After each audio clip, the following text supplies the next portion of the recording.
One of the consistent things about the look and feel of the show from the very beginning has been at the start of every episode, you put our names below each of our pictures, and then you also put our current FI date. Mine was 2020, and your projected one, which is 2024. And, you know, you've made allusions a couple times over this year to, you know, based on market conditions, maybe that needs to change. But then the last time we got together on this call, you'd said something very different at the end when we were talking about what we might discuss in our next episode. What was that? I think I just alluded to the fact that our FI date is definitely changing. And actually, I hadn't picked up on the fact that I actually have to change it on our intro slide there. But yeah, it's inevitable, I think, Jay, based on what I'm looking at. You know, I try not to look at my portfolio very often, especially now, and that's based on your recommendation and also for my own sanity and mental health. But if, you know, I went in there and looked at it today, and the portfolio it's down 18%.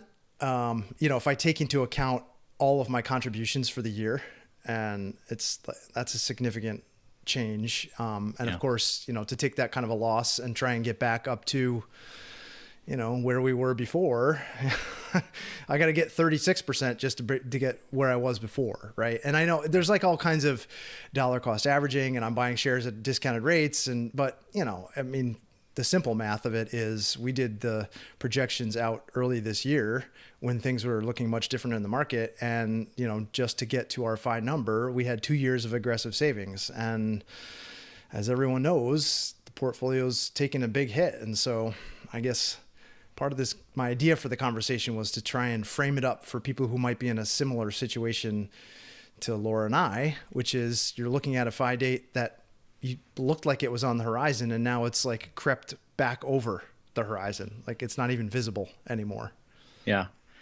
It's, I have to admit, I've been thinking about this all week, and on one hand, I'm 100% with you. And it's like, this is a great topic. Not great for you. I mean, as a topic itself, it's very relevant to so many people. If you look at the FIRE and financial independence subreddits, the daily threads have people talking about this very thing every single day.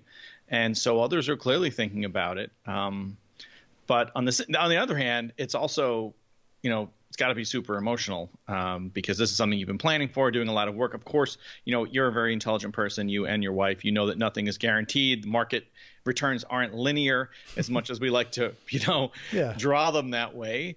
But that doesn't make it feel any better when you look at your portfolio and you start thinking about, oh, these aren't short-term blips. Perhaps there are fundamental changes that we need to sort of let play out before things will stabilize and hit that big increase that you know, rightfully talk about is, you know, will come. The problem is, you know, I know psychologically the right thing to do is not sell assets in a down market. And That's right. I'm fine with it. You know, Laura and I we've weathered the storms before, but it was at a time when we weren't looking at the portfolio. We were That's right. happy to be buying, you know, shares at a reduced price. And now when you're trying to map out something that you had projected to be 24 months in the future, how do you even do the math on that anymore? I mean, it's something I want to bring Laura onto the show and talk about. It's not real fair for me to talk about her opinions, you know, in her absence, but you know, what she said to me is we're doing what we can. We're executing on the plan that we have and have always had. And yeah, it's tough to watch money invested feel like it's being evaporated, but you know, what else are we going to do? Stop investing? I mean, she said this morning, she's like, I was prepping for this conversation a little bit. She's like, oh, maybe we should just, you know, pile up cash instead of, you know, throw it in the market now. Maybe we should be buying, you know, 1-year treasury bills, you know, and like, we know what the fundamental right thing to do is. Just keep buying into our asset allocation the way we always have been, and, you know, have faith and confidence that it will return. But I'm just going to be honest, man. It's pretty hard to do when I thought I was like 24 months away, you know, and now I'm not. I don't know what it is now. It's pretty demoralizing. I can only imagine.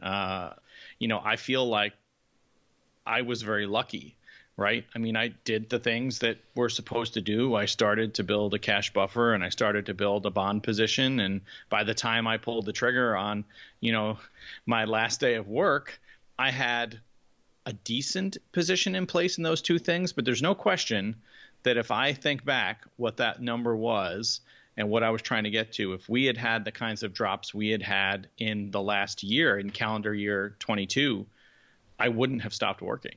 I would have been faced with the same decision. So it feels like I'm sitting here in a position of privilege to be able even to have this conversation with you because I did get over the line. So that feels a little awkward, to be perfectly honest, because I'm not on the other side of it. So I can only imagine emotionally what that would feel like. I certainly can't put myself in your shoes. So that admittedly does feel a little weird. So I'll try to do my best to be as thoughtful as I can and not flippant. Yeah, I don't know what to say other than like, it's how do you even plan? I mean, yeah. I'd like to not take any more client work on, but realistically, if it's not 2 years and it's more like 4 or 5 years, then I have to take on more client work, and I have to take that on now. I mean, I'm getting a ton of inquiries, and okay, so do I just take another one and commit myself? Like, another project commitment is 3 years. And, for my wife, it's, I mean, we're looking at all the options. We're looking at, okay, how do we earn more then? Like, maybe that's what, right. Maybe we need to look at other options. Maybe we need to move, like, I don't know what that looks like, but it feels like a big, kind of upending of things in a way. And I mean, we're tied here for, my youngest is 16 now. So he's a junior. So he's going to be heading off to college in a little bit. And so I think he's wants to finish out school here. And I think that makes sense. But in terms of commitments to work and, I mean, if Laura were takes like a remote position or work somewhere else, or, I mean, that's an option, and it's just, it's like all the things we hadn't really planned on that we thought we were in kind of cruise control, and it turns out we're not really. And I mean, in some ways I just wish I had other people that I could commiserate with that are in the similar position. Cause one attitude to take would just be to say, all right, throw your head down and understand that the average bear market is, 13 to 18 months, and, pick your head up again at that point and look and see where you are. But, we've seen long recoveries. I mean, it's not every recovery is like 2020, of course, the COVID crash there, where it's just a, V-shaped recovery. It's sometimes they're protracted events, right? I was saying to Laura, I was kind of glad I didn't find the FIRE movement like 10 or 15 years out, because I'm not sure I'd have the stamina to kind of look at all the, project out so far in the future. I mean, we happened to hit it at a time when it was a massive bull market, and we were just watching the portfolio go up, and it just all felt like easy money. And, it felt like the plan was going to continue to execute. And in fact, our conservative plan was, hey, we're not going to count on any growth to the portfolio. We're just going to rely on contributions to get us there. And the real conservative plan should have been, well, you should have counted on, a 2-year bear market and a 20% portfolio loss. I mean, that would have been the conservative thing to plan for, but I didn't. Yeah. And it's, there's no right answer here. And I suspect maybe this is just highlighting some of the differences between how many people in the FIRE movement versus people who are retiring at a traditional retirement age may think about the run up to retirement, if they're even in a position fortunate enough to be thinking about that level of planning. Of course, some people are forced into retirement based on, disability or aging out of a profession. But, I'm thinking about this, traditional thoughts of, how many, years of bonds or cash to have in the kind of more traditional retirement age. That's simply not the strategy that many people are historically talking about in the FIRE movement. I mean, yes, a lot of people talk about, well, as they cross the line, whether it's a, rising equity glide path or starting to ladder treasuries and things like that, there are some mechanisms you can use. Not everybody uses them clearly. Some people, frankly, just got lucky based on the timing of their early retirement, but that's just not the common case. And so that does change the calculus a little bit. And it certainly adds risk, right? Especially in this period, the immediate let's just call it 2 or 3 years before your hopeful date and the next few years after it, right? When retirement date risk turns into sequence of returns risk. It's one thing I've been thinking about, but the last thing you said does make me kind of rewind a couple minutes in our conversation and wonder mechanistically, what is the best thing for you to do? I mean, on one hand, I totally take your point about, maybe it's the most conservative way is to continue to invest it exactly the way you were, because when the recovery comes, you'll benefit from it more due to the rising prices and you buying more shares at lower prices. On the other hand, is there merit to what Laura suggested, in terms of a cash position, in terms of a, treasury ladder or something like that? Because at least then you have some surety, not that anything involving inflation rate is sure, but more a surety. I don't know, mathematically modeling that out, how that works. Maybe you've done that already. I don't know where you are in that thought process, but what does that kind of make you think about? As I look at holding cash versus holding short-term treasuries versus buying stocks, of those three things, if I look historically how equities have recovered from bear markets, that seems to be the mathematically more optimal thing to do. But it doesn't mean that I couldn't hold the short-term treasuries and, when they come due, throw those into stocks, at that point. I mean, I don't know. It's all timing the market to me. It just seems like, isn't it? I mean, isn't that what we try to avoid? I thought we try to avoid that as much as we possibly can, because you want to set an allocation based on what your investing beliefs are. I mean, I don't see the higher interest rates as being a long-term, stable position of the U.S. government. Yeah, we have to get inflation under control, and that's pretty clear. The Fed's policy statement is like, we're going to keep these up as long as it takes to return inflation down to, what we consider to be acceptable, right? I don't know if that's a year. I don't know if that's 2 years. I don't know if the economy starts going in the tank, if they're going to start cutting rates immediately. I don't know. It's just right. Yeah. None of us have a crystal ball on that for sure. Right. So, I mean, building a cash position that's not something I would have been doing at this phase anyway. Like cash position was going to be the final year, but if I'm 5 years out, I'm sure as heck don't want to be buying. I don't want to be holding cash. I mean, does that make sense? Well, yeah, I guess, naturally, for reasons we've explained before, we don't go super deep into the precise numbers of our portfolios and our expected expenses, right? But on the same note, if you have a couple of years, let's say, of bonds already, I forget kind of how you've described it, but your portfolio is still 20% bonds. Yep. Right. And that's total bond fund, I believe, and treasuries. Yep. So you've got that. My question for you would be, if you had that plus several years of cash, how much more confident would you be feeling right now? Is it only 10% more confident because your equity portion has dropped by X percent, so it wouldn't actually change anything? I was just kind of thought exercise without any spreadsheets. If you had a higher amount of cash and, short-term, bills and bonds, would that change at all how you were feeling as you go forward and, we await the market to come back up? Then you're ready with that runway. It's just a thought exercise. Yeah. I guess I dismissed Laura's idea out of hand because I thought, okay, well, any, cash that I'm holding, I'm losing out to inflation. It's hard to know what the right thing to do is. And I feel like I've made a couple of moves recently based on my gut that have not been optimal. We'll just say that, I moved out of some of my bond position and heavier into equities, and the market continued to drop. And, is that the end of the world? No. No, it's not. I moved 10% of the allocation over, and, Karsten's advice on that was like, hey, you could try it. And, if the market continues to drop, then, if you only do a portion of it, you won't have lost as much as you could have if you did it all at once or did a much larger portion. And if the market goes up, then, you probably did the right thing. So cool. Right. Good on you. And so I feel like there was a way to kind of mitigate the risk of that. I just don't know that holding more cash is going to make me feel better. I don't think it's going to change how I feel about the timeline, because the number is the number, and, right.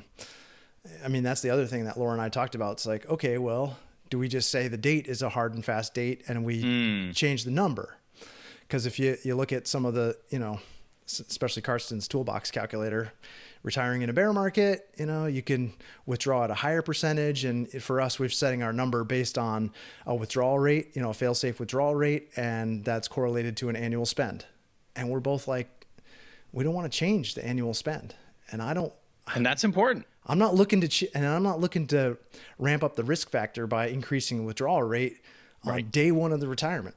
Like, that just doesn't feel fundamentally sound to me. So no, both of things sound very intelligent to me, frankly, because I suspect, and I've seen some comments suggesting this. I think no one's really copped to this overtly, because it's a pretty scary position to put out there. Just cutting their number, saying, well, I'm going to spend less and that's going to be okay. It's going to be all right. Or, maybe I'll adjust my longevity predictions. Maybe I won't make it till 90. I'll just start using 80 as my longevity number. And, it's like kind of, funny when you say it like that, but it's a little bit scary to imagine somebody taking those steps and then stepping over the line and having, almost immediate regret that their budget isn't what it actually needs to be. So I mean, it feels desperate to me. It feels, it reeks of desperation rather than calculation. It's not a calculated plan that, that. We planned.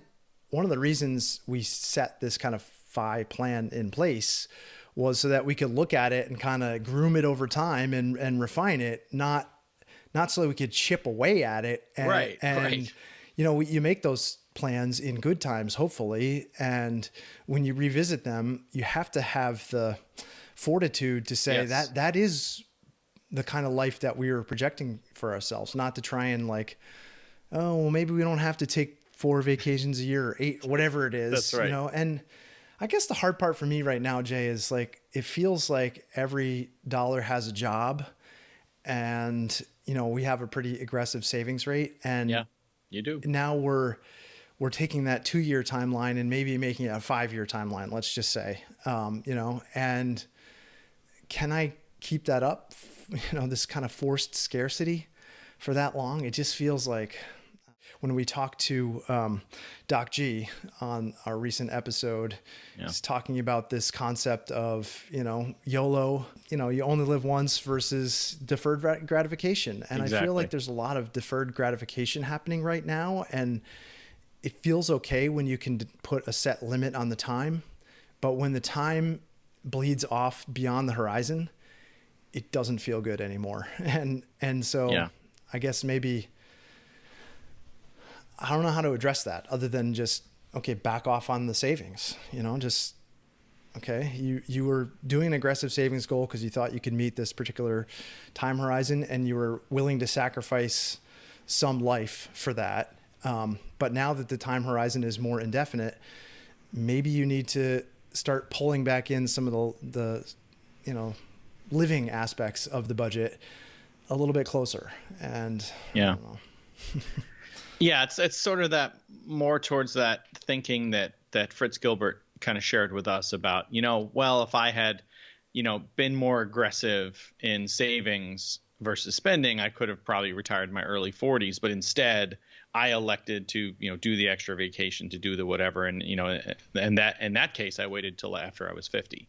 I think that's a very different calculus to be talking about much earlier and have that be your stated plan versus where you are saying, hey, well, this was the flag and I had planted in the sand in 2024. And now I'm faced with, knowing it's going to be out further or believing it's going to be out further anyhow, based on current math, do I potentially push it even further because, we should live a little more? And hell, there's a lot of merit to that idea. Well, here's another idea. We could just keep that date and just not draw down on the portfolio. Right? Yeah.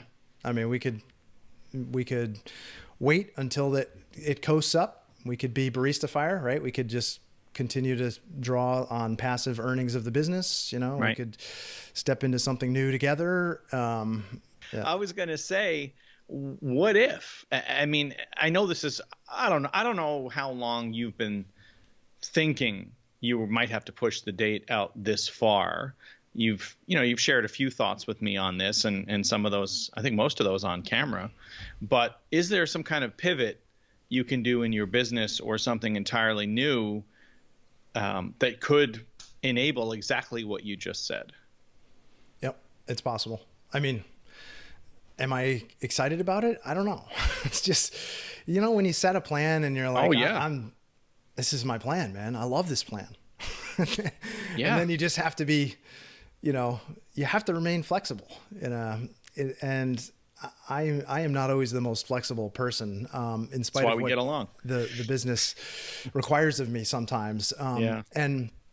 But I think when I find myself getting upset or frustrated, I definitely default to that idea of, well, what are 10 different ways I could do this? If I'm only seeing one way, there's more than one way here. Yeah. And I'd be foolish to not consider other options. And so we definitely talked about the kind of BaristaFIRE thing. Here's my problem with that, like reinventing the business or, Laura stepping away from what she's doing, is it feels equally foolhardy to be in the earning position that both of us are in and walk away from that when, okay, maybe it's a year or two more. We have our health insurance covered. We have, we know what is going to come in from Laura's position. There's a lot of comfort in knowing the bounds of what's going to come in there. And Sure. So am I just being kind of whiny by saying, oh, it's not the exact date that I want, instead, and it's not optimal. Yeah. I could just go for the compromise, which is just kind of stay the course, like, okay, neither of us are going to step back into positions in my business or her field of study of, her profession where we're going to be back up at that level, ever again, probably. So once we walk away, that's pretty much it. I think what you need to do, or what I would recommend you do, is for you and Laura to sit down and think about those different options and the pluses and minuses of each, and really come to some decisions about why the one option is the one that makes the most sense to you, because there's different levels of attractiveness for each and different trade-offs in terms of time, dollars, and risk. It's difficult when you have something that is a longer time horizon. Like, let's say it's a grant, right? Yep. I mean, you're writing grants now for something for work that's going to be happening in the next 2 or 3 years. Yeah. Taking on a client today, I won't be done with them for another 3 years. So who knows, maybe more. I don't know how you make those decisions. I mean, even if you do a plus minus cost benefit analysis, like it's very hard to do. That's why I said to Laura, I was like, if there was an easy answer here, we'd have it. I am not someone who's real comfortable with things being fluid, like long term. I get that. Me too. I want to know what's coming in and what am I committing to? And I mean, I guess maybe part of what you've encouraged me to do is to kind of look at what makes me happy and what I can continue doing long term. And I've had this business now almost 10 years. And when you do anything for 10 years, of course it's changed over time, but when you do anything for 10 years, you start looking at it like, what else could this be? What else could I do? Right, here? right, exactly.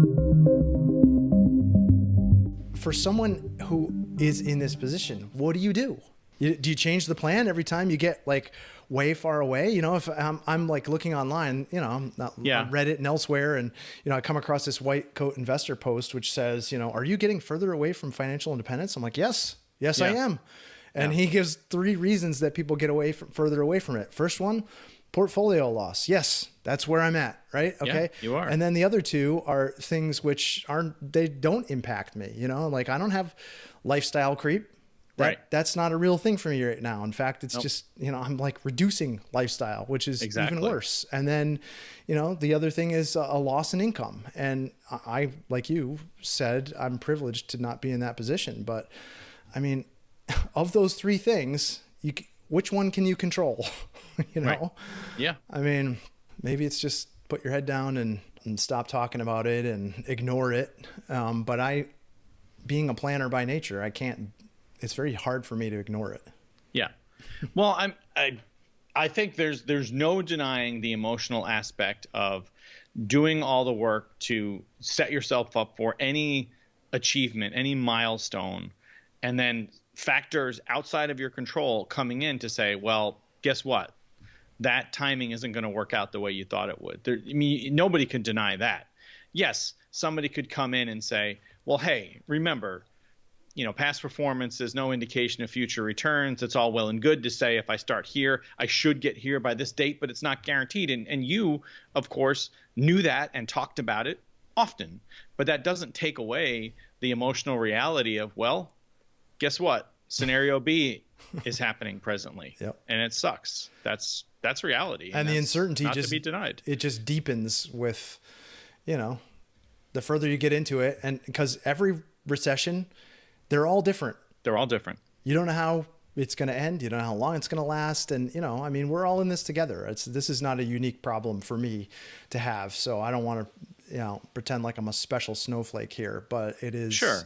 If you're someone who is looking at a FI date, like I think a lot of our viewers are in the near future, you're prepping and planning and you're excited and gung ho for it. And then, you can't plan for that. Boy, it's unsettling if nothing else. And if you're in a position where you're like, really, like I read some comments on that latest video and people were like, my job's just a job. I can't wait to be done. I can't wait to walk out that door. And if I'm that person, right, I'm really disappointed. For sure. I love what I do and I love the creative work that I have. And that, there are aspects of what I do. And I know Laura's the same way, that like, I don't want to walk away from, I'm going to have a hard time leaving. And so for the person who's like, just hate this position and they got to grind it out another 2 to 4 years or 5 years when they had planned on reaching that next year or the following year, I feel especially bad for them. I wouldn't know how to advise someone like that.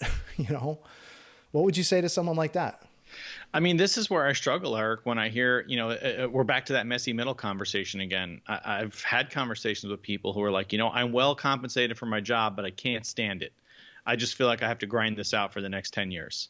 Yeah. I already don't know what to say to that person. I really don't. Find another job? Yeah. I mean, I do say that. That's not easy either, man. And especially if it's a recession and depending on where you live, there may not be, access to, other companies that do the same thing you do. You may have to move, but you can't move because you've got family you need to be near and take care of. So to have any date get pushed out, even if it was never a guarantee in the first place, it doesn't matter. The reality is this change has happened and it's huge. The things you've just said about all the things about your job and your career and your business that you love, I do keep coming back to this idea of how do we maintain those things for you? But maybe there's a different chapter in your work that you enjoy tremendously or end up, developing into a very enjoyable thing over the next few years that allows you, maybe it's even more of a glide path benefit than you would guess going into it. And that's really going to help your transition, right? Is there an opportunity here? I know I'm not presenting a solution. It's only a concept. But is there something that will help your eventual transition post-FI even more? And having a little time or believing that you have to take more time will actually enable that. Yeah. I mean, here's the conflict for me, Jay. I mean, yeah, of course. I want to explore all avenues of creativity. Like it's what I love doing. And I love having the freedom to choose what I work on each day. But I also, in my mind, say, okay, well, the work that I'm doing right now, that's the thing that's sustaining the savings rate that we can, that's helping us, power the engine of reaching our goals. Because, the fact that the number is further and further away, it doesn't change. Like, it just makes the savings goals that much more aggressive. I just have to be more aggressive. So in some ways, I have to double down on the successes of the business and just go harder. And that's the thing that when Laura and I are talking, I'm like, I just don't know how to go harder on some of these things, The funny thing about when we're talking about like client work, so I'm working on a presentation for this client that I'm working with right now. And I'm loving every minute of doing this, doing the graphics, thinking about the presentation, coming up with the look and designing things. And like, it's all super interesting to me. And in the moment that I'm doing it, it's amazing. And with the right people, it's like, there's almost nothing better. Okay. But there is that, like, I know you experienced this with your job too, that the grind aspect of it that naturally comes along with it. that Yeah. just, it's not like I can, when we were talking to Doc G, he is like, shave away the things that you don't like in your everyday schedule. And just at a certain point, you're left with the things you do love. And I'm trying to figure out how I actually do that in a sensible way. Because with client work, there's invoicing, right? There's dealing with lawyers, there's dealing with contracts, there's dealing with contractors, difficult people, whoever it might be in the building department, whatever, all those things. Like the beauty of the everyday practice and the design aspects of it, like it also comes with this shell of like this crust of real difficult stuff. And again, I'm not pretending to be a special snowflake here. I know everyone has this. Of course. But how do I chip away that crust and keep the meaty center that I want to chew on all the time? I don't know how to do it. I know that's what you're proposing. Are there things, and maybe it's such a low percentage it doesn't matter, but are there things you could farm out somehow? In a way that you would still feel that the ownership that you have to have. I don't want to call you a control freak, but it takes one to know one. I am. Stuff that, I know I am. Oh yeah. So are there at least mundane things you could conceivably get off your plate? That would help you feel a lot better. I know no one's going to be able to talk to, the lawyer or the GC perhaps than you, because it's your project and it's not so massive that you have project managers working for you. Right. But are there enough things that you could get some help in that would make it that much better? I don't know if that's even a reality. No, I mean, it's a great suggestion. It's a reasonable suggestion, and I'd be foolish to dismiss it out of hand. I'm a control freak, man. Is it appealing to me? Thinking about hiring somebody else and training them and dealing to me, it's just another layer of admin. It pulls me actually further away from the work. And so if we're talking about reinventing, I would be more excited about reinventing along the lines of, okay, double down on my strengths, which I feel like are teaching, graphics, taking photos, somewhere in that domain, feels more like it's pulling me.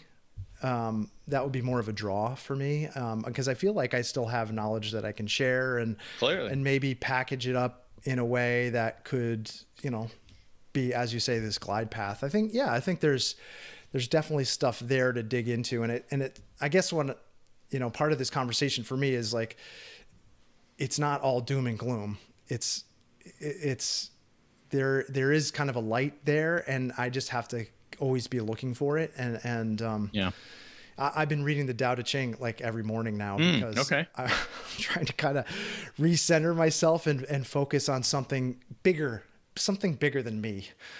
Because I think these money discussions and the focus on money can be really insular and negative, and money solves money problems.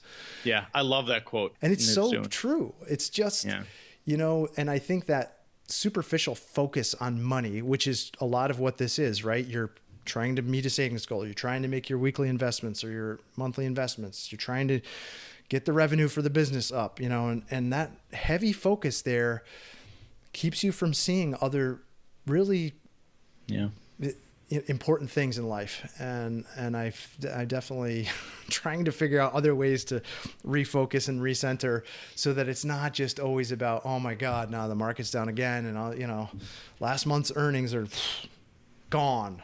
That's because you can look at it like that, right? Temporarily. Yes.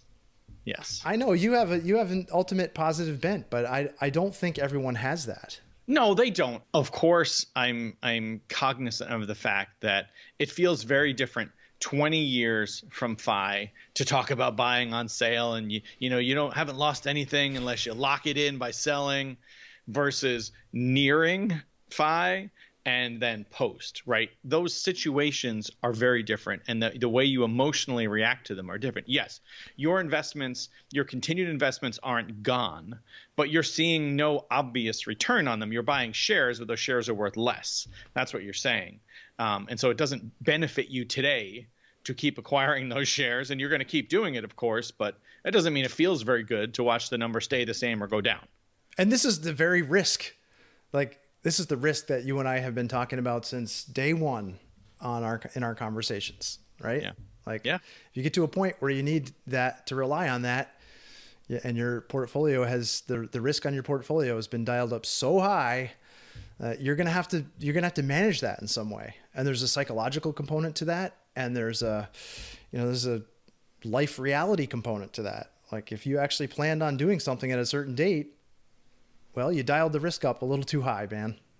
I mean, if I kept it all in treasuries, that's another risk, so it's like, Of course it is. And that wouldn't have solved this either. Your portfolio would be down less, right? Maybe it's down 10% instead of 18 or 19%, whatever it would be, or somewhere in between if you were 50-50, but it's still down a lot. And to your point, there are other risks that come along with being in all fixed income, especially longer duration fixed income. So no, there's no free lunch, and no one thing would solve this other than that proverbial pile of money, that neither of us have. So you're relying on the market doing market things in a positive direction to deliver return. What advice and help can we offer to other people that are sitting in a similar position? A couple things come to mind. I guess the first, and this is the easier one for sure, Eric, is for people that are much earlier on their journey. I mean, we've talked about retirement date risk a lot. It's a very real thing. And it's only in times like these that it becomes super apparent, right? For the last 12 years, we weren't having this conversation because bull market continued. But it's a reminder to people who are much earlier that, hey, dates are only as good as the market's doing. You can plan and plan and plan, but it's not set in stone. I also think to continually revisit the number in light of a declining portfolio and try and talk yourself out of a certain level, lifestyle or whatever your calculations that you've done, hopefully under less volatile times. I would just encourage people to really think hard before doing that, before compromising on that, because this is a long-term decision that we're making here. And if you can make small pivots in your life right now for the next year or two or three or whatever it ends at, that's a small fraction of what your ultimate planned retirement is going to be, 30, 40, 50 years. Right. And a few more years is nothing to lament, if it can set you up for long-term success. And I'm always trying to take the long view on it, but I also know, how this feels. It doesn't feel good to be in this position. Yeah. To be honest, when you're broadcasting it to, many people, and that doesn't feel great either. Just being honest with you kind of failed, I mean, this wasn't in my plan, obviously. And it doesn't feel good to have to rewrite the plan. But I guess the bigger failure would be to step into retirement at a lower number and have to live a compromised life. I think that's an excellent point. I think the only thing I would disagree with is the selection of the word failed. You didn't achieve a date, or it doesn't look like you're going to achieve a date that you'd set out, and we're very interested in, but it's not of any action taken or not taken on your part, right? The market is doing what it does. I think it's commendable that people continue to do the right thing as you have and continue to invest. And if there are ways to double down and are ways to increase your investing, well, that's great. That's a privileged position to be in if anyone's able to do it. I suppose, some practical things someone could consider, if there were, expenses you were considering taking on that could be pushed to the future a little, like a car replacement or some, nice to have work on, your house or something. And it's, not something that's deleterious right now. Well, not a bad idea to wait, because when that market inevitably returns, now you have bought even more shares. You're saying sale. redirect funds that you would have spent on increasing lifestyle or, some big purchase. Yeah. Redirect that to investments. If that makes sense to you. Yeah. I mean, to our earlier conversation, right? Only you get to set that priority of trying to, bring the date in as much as you can versus, I'm going to take some lifestyle decisions. I think just like we're not in a position to give financial advice, we're not really in a position to give lifestyle advice either. I think people need to be true to themselves and their families about what's important and just try to make the best decisions they can. I am at least very happy for you that you didn't pull the trigger on your RE and the next day or within a month the market just collapsed, because that's a very and surely that has happened to some people. Yes. Right. Yeah. And that's a really scary thing. And I really feel for those people. And I hope they're doing okay. And they've been able to adjust and react. Some people have gone back to work. I've seen reports of that. But, whatever your plan turns out to be, I know we'll talk about it, and I look forward to it. And I'm sure that, as earnest as you are about what you're feeling and doing, people will learn from it. And it'll be, great to share that with people. And, I wish you guys all the best.